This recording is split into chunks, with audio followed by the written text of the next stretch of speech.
Welcome to your sleep story. I'm so glad you're here tonight. Whatever this day was, however long it felt, however much it held, it is behind you now. Completely behind you. You made it through, and that is everything. So let's begin. Before I take you anywhere tonight, I want to count you down from 10 to 1. And as I count, I want you to allow yourself to sink just a little deeper into wherever you are right now. Feel the weight of your body. Feel what is beneath you, holding you. And with each number, just let go a little more. 10. Allow your eyes to close. Gently, completely. There is nothing you need to see right now. 9. Feel your shoulders and let them drop as far as they want to go. 8. A slow breath in through the nose. 7. And all the way out. 6. Your hands. Feel them opening.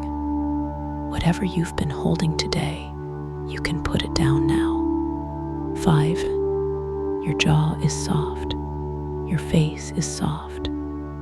4. Your legs are heavy, warm. 3. You're drifting, not asleep yet, but moving that way. 2. The day is behind you, completely and entirely behind you. 1. And now, tonight's sleep story, the relaxation. Before we go anywhere, I want to stay here with you for a moment.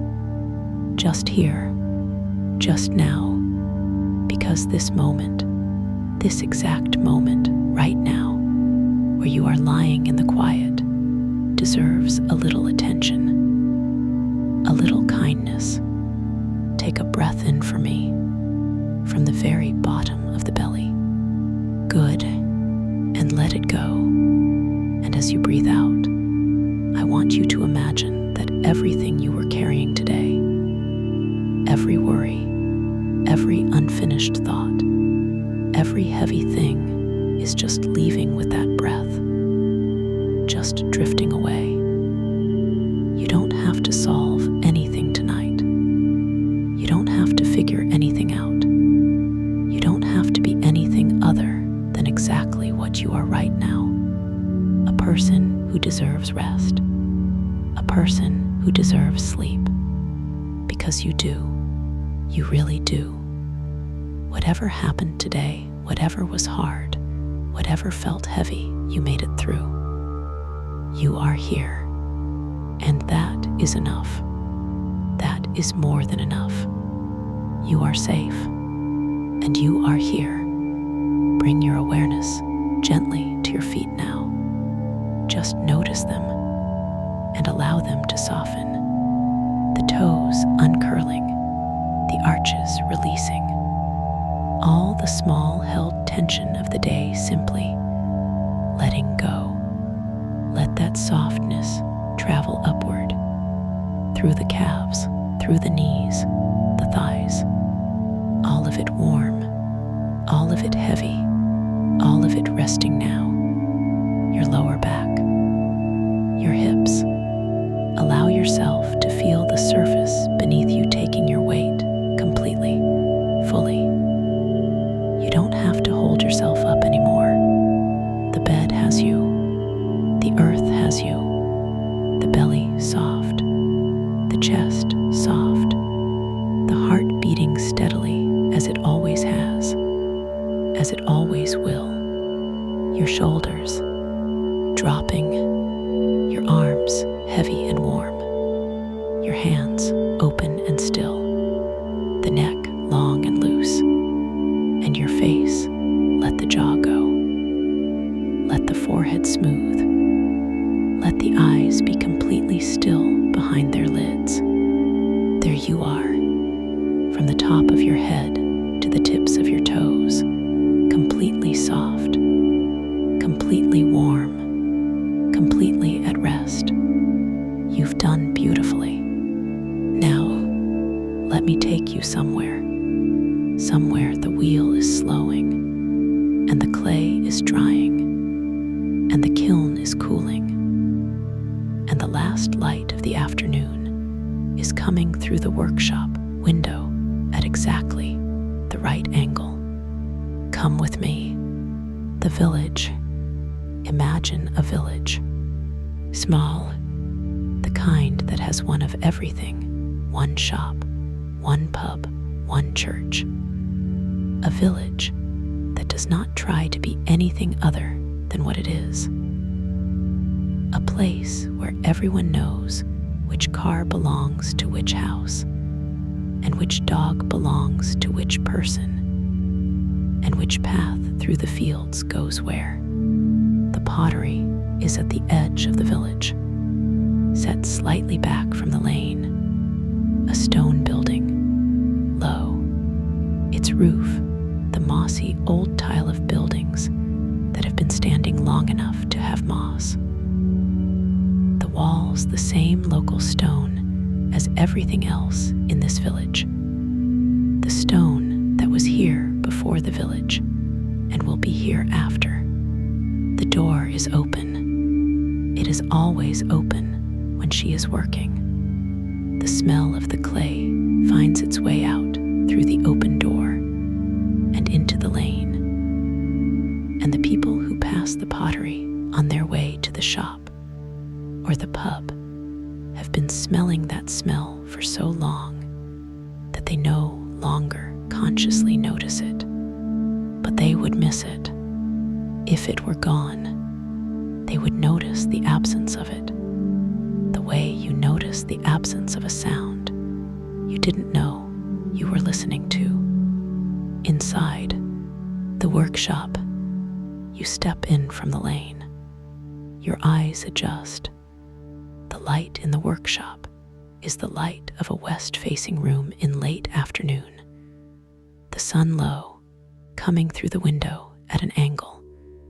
The light it makes warm and specific, finding the surfaces of the drying pots on the shelves and illuminating them individually.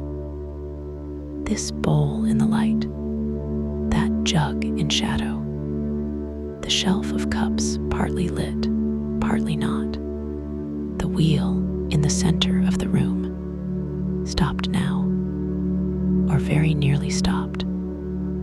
The last motion of the wheel going through its final revolutions, the clay on it centered and still, the wheel itself turning so slowly you can barely see the movement.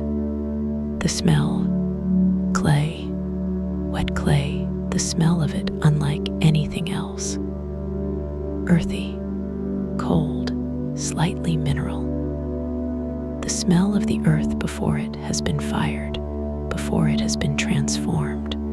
The smell of potential, of something that is not yet what it will become. Dust, dry clay dust, where the wheel has been cleaned, where the surfaces have been scraped. The dry version of the wet smell, dustier, more mineral. The smell of the same material, but further along the drying. And underneath both, the wood of the workbench, the stone of the floor, the particular damp warmth of a building that is always slightly moist from the clay and the water and the breath of the work.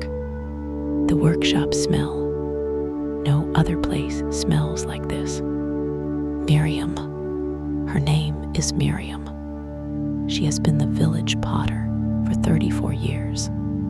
She is 58. She came here young, 24, newly finished with her training, looking for a place to set up. She found this building. She found this village. She found the clay in the hill above the village that has been supplying potters in this area for centuries. She found that this was where she was supposed to be. That is not a dramatic story. It rarely is. The right life is usually found the same way, by following the next right thing and finding yourself, some years later, in exactly the place you need to be. She married here. She raised her children here. She buried her husband here 8 years ago. She is still here, the wheel still turning, the clay still being thrown, the kiln in the yard still firing. Her hands are the most remarkable thing. Clay stained at the cuticles in a way that no amount of washing entirely removes. Strong, the particular strength of hands that have been centering clay on a wheel for 34 years.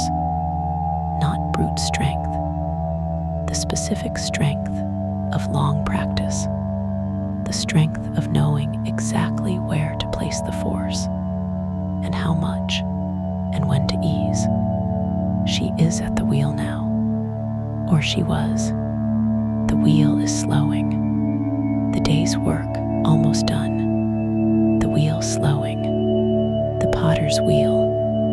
Watch it, the wheel that was spinning fast at the beginning of this piece, fast enough to blur, fast enough that the wet clay on it behaved like a liquid.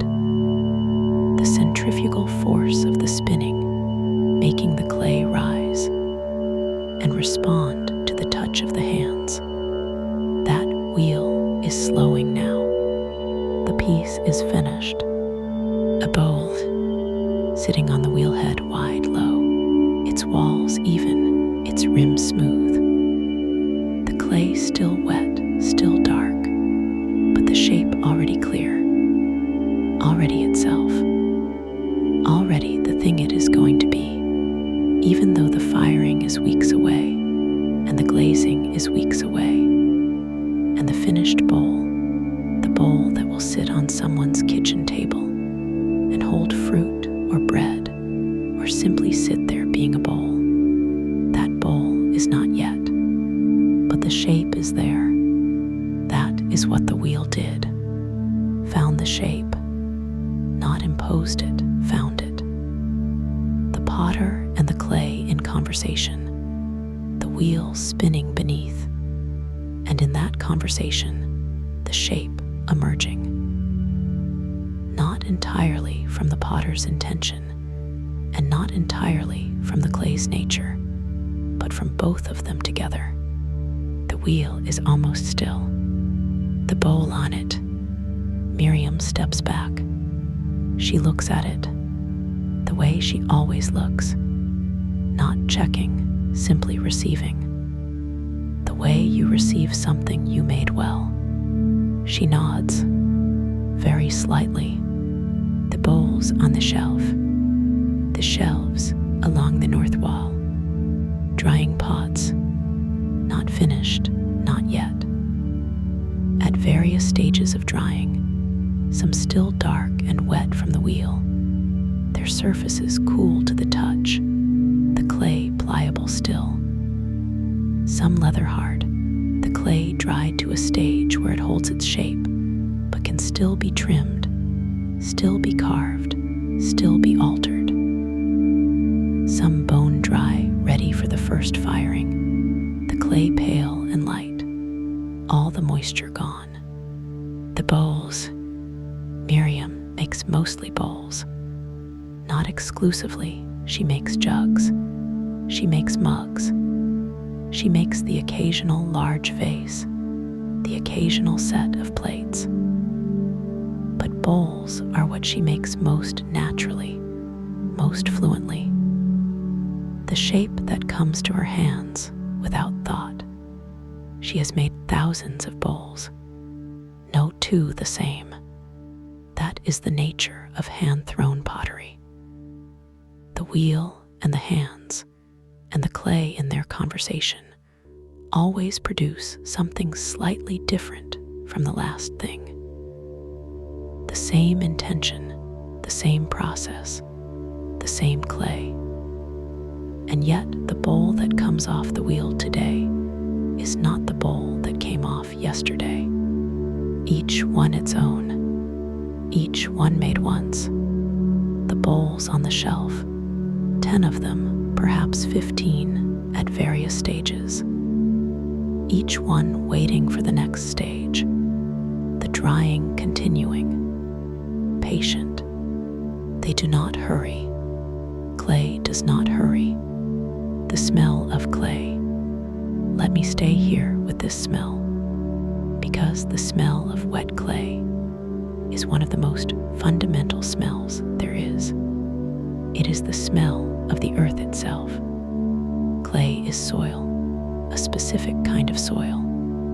The fine-grained mineral particles that form when rock weathers over millennia, ground down by water and ice and time into something so fine it can be suspended in water and deposited in layers. The clay in the hill above this village was deposited by a river that ran through this valley before the village existed, before the hill was a hill, before the landscape was anything like what it is now. Millions of years of geology. In this smell, the minerals of ancient rock, the chemistry of deep time, petrichor, the smell of rain on dry earth, the smell everyone knows and loves and responds to with something very old and very instinctive. That smell has a component that is exactly this. Exactly the smell of clay. The mineral compounds of the soil responding to moisture, releasing into the air. The smell we have always known. The smell that is older than anything human. And in the workshop, concentrated, present. The smell of the clay that was dug from the hill above the village, prepared and wedged and placed on the wheel and thrown. The earth's own smell. And here, in this room, right now, the trimming. Miriam takes a bowl from the shelf, a leather-hard bowl made yesterday, dried overnight to the right stage. She turns it upside down on the wheel. She centers it, the quick, practiced centering of experience, the slight taps of the hand that bring the bowl into line with the wheel's rotation. She starts the wheel, slowly, not the speed of throwing. That is a different speed. This is trimming speed, slower, more deliberate. She picks up the trimming tool, a loop of wire in a wooden handle, simple, old, the handle worn smooth. She touches it to the base of the bowl, the clay curling away. The trimming is the refinement. The throwing makes the shape. The trimming makes the details. The foot ring at the base of the bowl. The slight refinement of the wall thickness where the throwing left it uneven. The cleaning of the base. Small curls of clay falling to the wheel tray. The sound of it, a quiet, dry, slightly papery sound. The sound of clay being cut. Very specific, very present. She works without hurrying. The wheel turning, the tool doing what it does. The bowl becoming more itself. The afternoon light, the light through the west window. At this hour, the particular long, low light of late afternoon. The workshop is lit in a way it is not lit at any other time of day. The light comes in at a low angle. It finds the surfaces of the pots on the shelves and reads them differently from the overhead light of midday. The slight surface variations of a hand-thrown pot ridges left by the fingers, the subtle texture of the clay. These are invisible in flat light. In this raking, low, angled light, they become visible, each pot showing its making, the evidence of the hands that made it, the slight ripple where a finger pressed, the curve where the thumb shaped the inside, the very faint spiral of the throwing, the clay's surface carrying the record of the wheel's rotation, all of it visible now. In this light, Miriam notices this every afternoon. She arranges her day to be at the wheel in the late afternoon, partly because of this light. The way it shows her what she made, the way it reads the surfaces of the drying pots and tells her whether they are as even as she thought, whether the walls are truly the thickness she intended, the light as tool, the afternoon as collaborator, the kiln in the yard behind the workshop, the kiln not firing today, cooling. It fired last week, a bisque firing, the first firing, the one that drives out the last of the moisture and hardens the clay into ceramic. The kiln reached 900 degrees Celsius. It held that temperature for the time required. Then it cooled. It has been cooling for 4 days. Today, Miriam opened the door. This morning, the opening of the kiln. The moment she has been working toward for the past weeks. The moment when the work of the throwing and the drying and the loading of the kiln is resolved. Or not resolved, because kilns can fail. Things can crack in the firing. The heat can find a weakness in a pot that was not visible before. But today, no failures. 32 pots, all of them through the first firing, all of them by skewer now. The pale, slightly rough surface of unglazed fired clay. The color of the clay changed by the heat from the dark of wet clay to the warm buff of ceramic. They are on the bench in the yard, waiting for glazing. She looked at them this morning, each one, and she was satisfied. Not proud, satisfied. There is a difference. Pride is about the self. Satisfaction is about the work. The work is good. That is enough. What Miriam knows.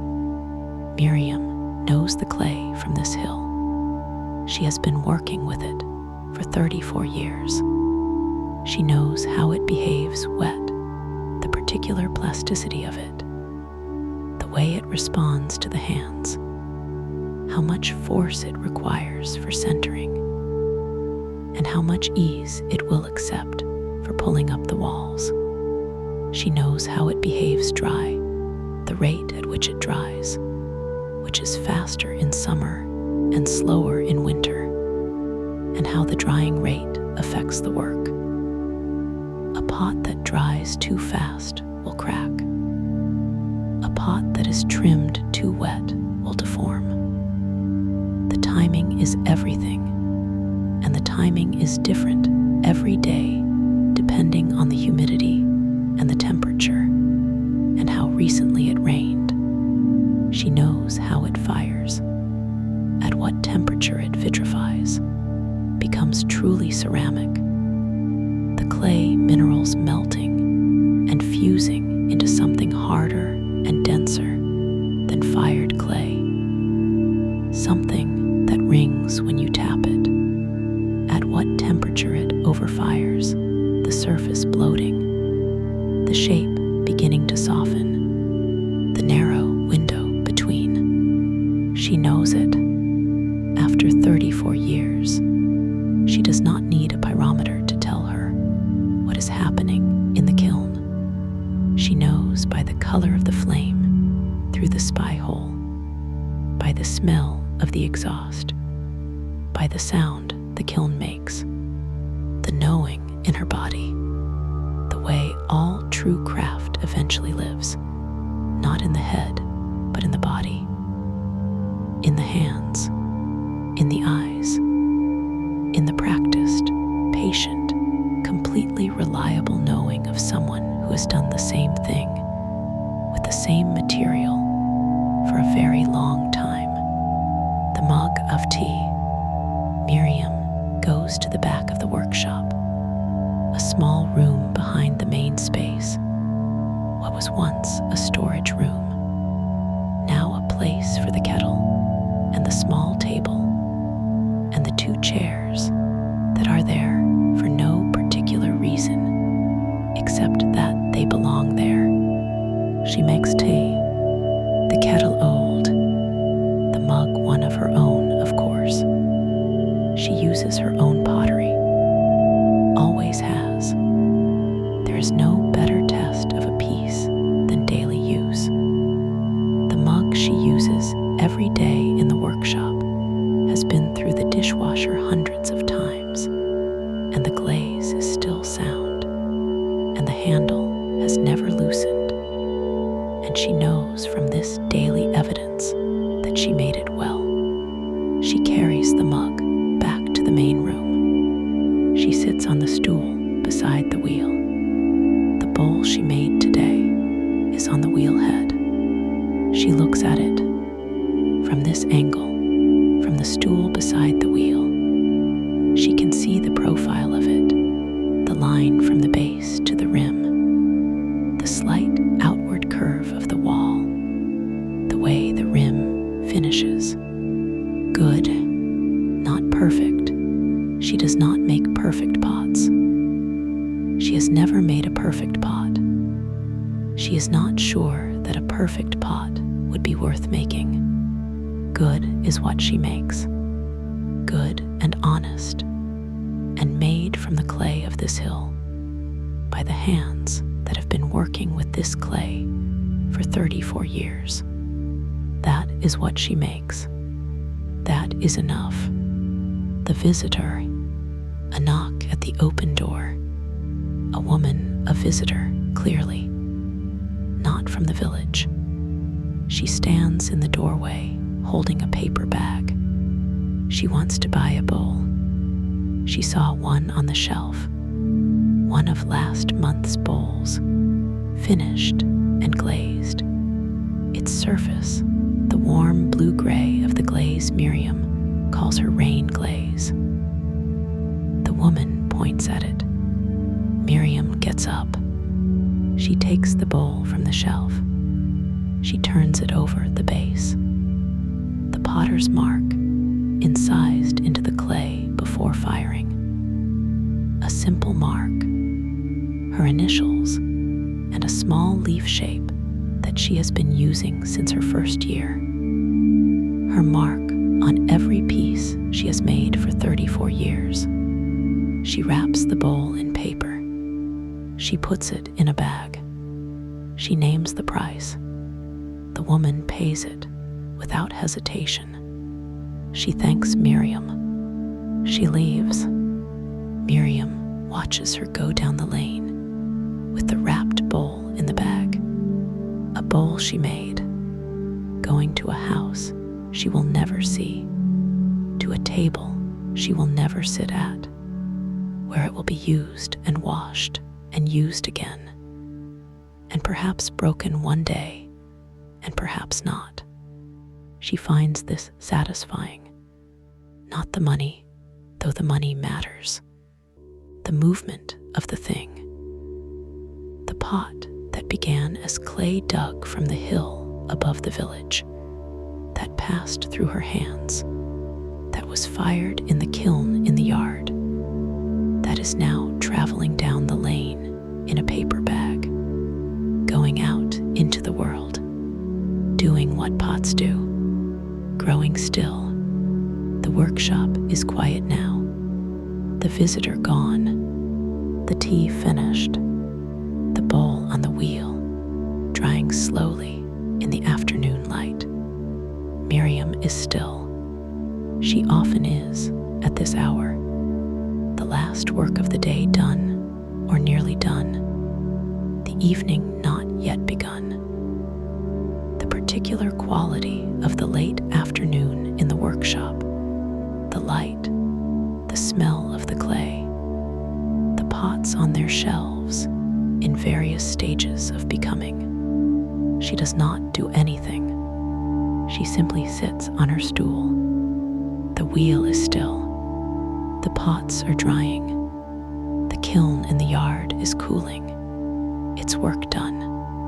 Outside the village, the lane, the ordinary sounds of a village in the late afternoon. A car going past. Somewhere, a child. The particular sound of the village going about its end of day. And in here, this, the workshop, the clay, the stillness after work. If thoughts are arriving, and they probably are, that is what minds do. They are not staying long. They come. She notices them. They go, like the clay curlings that fell from the trimming tool. Small, and then gone. She does not need to hold any of them. Peace lives in this workshop, in the clay and the wheel, and the 34 years of faithful daily work, in the bowls on the shelves, drying, in the kiln, cooling. Tonight it is yours. Good night. You are doing so beautifully. The day is done. You came to the workshop tonight. You watched the wheel slow. You smelled the clay. You watched Miriam trim and look and sit with her tea. You saw the bowl go down the lane in the paper bag. The workshop received you, as workshops always do, with warmth and work and the particular, completely reliable comfort of a place where someone has been doing the same honest thing for a very long time. Carry it with you on the hard days, the days when you wonder what you are making and whether it matters, and whether anyone will see. Remember Miriam on her stool. Remember the mark on the bottom of the bowl, her initials, the small leaf, 34 years of that mark on every piece. Remember that the making is enough, that the good and honest work is enough, that the pot going down the lane in the paper bag is enough. You know the way here now, but tonight you are already here. The workshop is quiet. The clay is drying. The kiln is cooling. Sleep now, deeply, completely. You deserve every clay-scented, wheel-slowed, afternoon-lit, kiln-cooled, village-quiet moment of this rest. Every single one. Good night. Sleep well. The workshop through the night. The pots at midnight. The pots on the shelves. Still drying. Through the evening. And into the night, the drying continues. The moisture leaving the clay very slowly.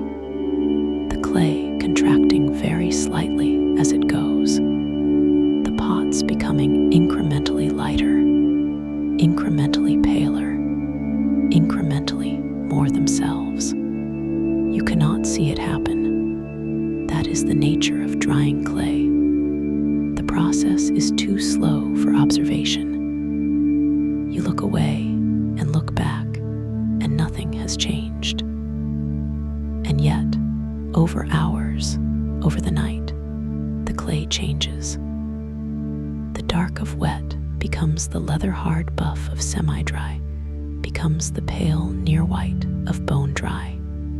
The pots know what they are doing. They have been doing this since the first potter put the first piece on the first shelf and left it, since before there were shelves, since the clay was dried in the sun. The same process, the same patience, the clay giving up its water to the air receiving it, the pot becoming what it will be, what clay is, the clay from the hill above the village.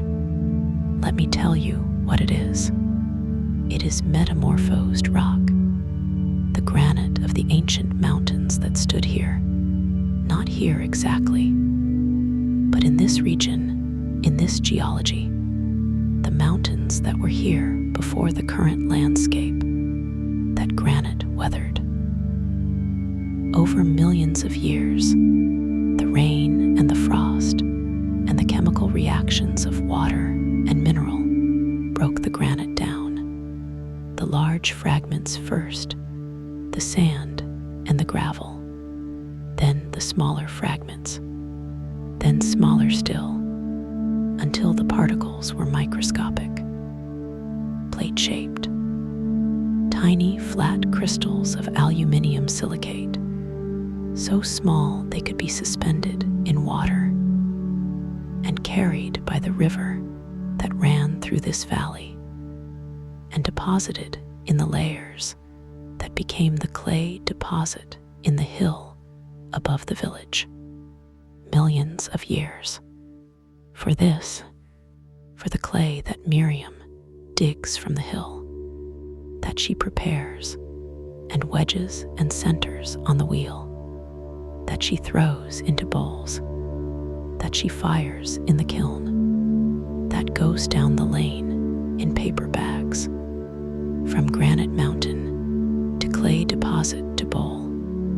Millions of years in Miriam's hands. The kiln cooling, the kiln in the yard. It has been cooling since Monday. The temperature inside it, 900 degrees at its peak, dropping through the days. Not quickly. A kiln cannot be cooled quickly. The thermal shock of rapid cooling would crack the pots, the glaze crazing, the work undone. The kiln must cool in its own time.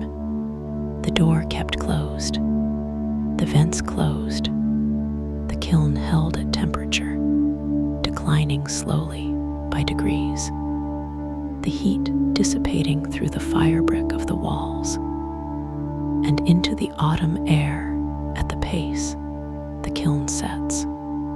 By tonight, 200 degrees inside, perhaps less, cold enough to open carefully, warm still, not cool. The thermal mass of the fire brick will hold its heat for days more, but cool enough. Monday, Miriam opened it, reached in, touched the pots, warm under her hands, still warm from the firing, still holding the heat of 900 degrees. She held each one, the warmth of the kiln in her hands. 32 pots, all through Miriam's hands at night. Miriam is asleep. Her hands, they are clay-stained at the cuticles in the way that never entirely goes. The clay of this hill, ground into the skin over 34 years, not unsightly, simply the mark of the work.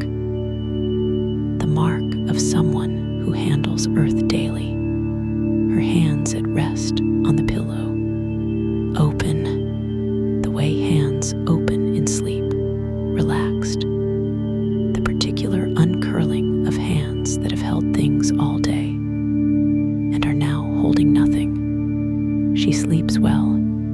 She always has.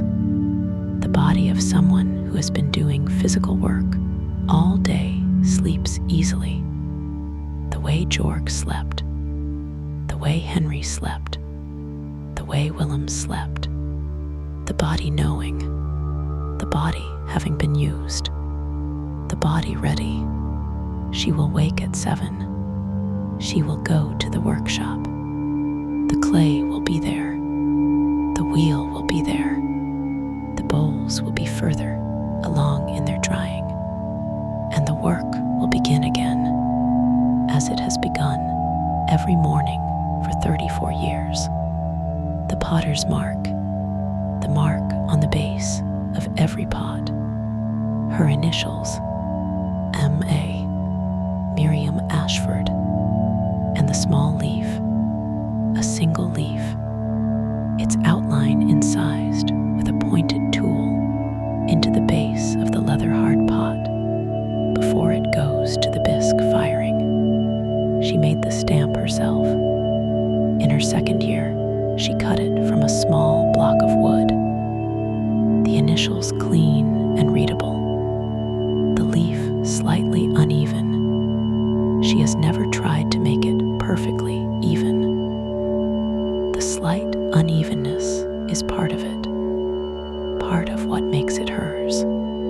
Every pot she has made for 34 years, thousands of them, all with this mark on the base. The mark is in this village, in the kitchen cupboards and the shelves and the dining tables of the people who live here and have bought her pots for 34 years. The mark is further away.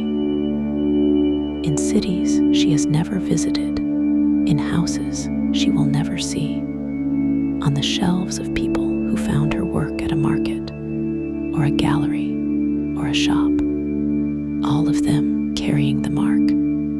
The small leaf, her leaf, still here. The village at night, the village at night, the lane outside the pottery dark, the shop closed, its sign turned, the pub closed, its lights off. It was never a late night pub, this one. A 7 o'clock closing pub, the kind where the conversation winds down naturally and people find their way home. The house is dark, one light still on the end cottage, the one with the elderly man who reads until late and has done for 40 years. His light in the downstairs window. The church, its tower lit by the small floodlight that the parish council installed 3 years ago. The stone of the tower pale in it, the clock face just visible. 11 o'clock, the village quiet, the kind of quiet that belongs to a place where the day is genuinely over. Not the silence of absence, the silence of rest. The village having done what a village does, and now resting, waiting for the morning that will bring the bread van, and the children going to school, and the shop opening, and the sound of the pottery wheel through the open door of Miriam's workshop. But that is morning. For now, the quiet, the dark lane, the light in the old man's window, the clock at 11, and the pottery, dark, the pots on their shelves, drying, patient. The wheel is still, the clay is drying, the kiln is cooling, the bowls are on their shelves, the trimming curls are swept away, the tea mug is washed, the mark is on the base of every pot, M.A. asterisk, and the small leaf.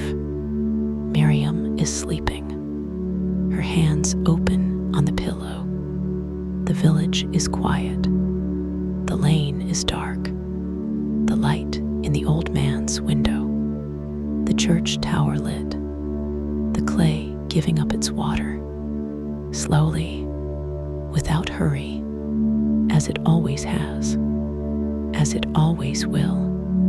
And you are sleeping, deeply, completely, peacefully, in the village, in the clay-scented dark, near the cooling kiln, near the drying bowls, near the wheel that will turn again tomorrow, near the hill that holds the clay, the ancient clay, made from mountains, patient for millions of years, patient still. This is exactly where you should be. This is exactly what you deserve. Every clay-scented, wheel-slowed, afternoon-lit, kiln-cooled, village-quiet moment. Every single one. You are safe. You are held. You are at peace. Good night, dear friend. Sleep well. Sleep deeply. Good night, and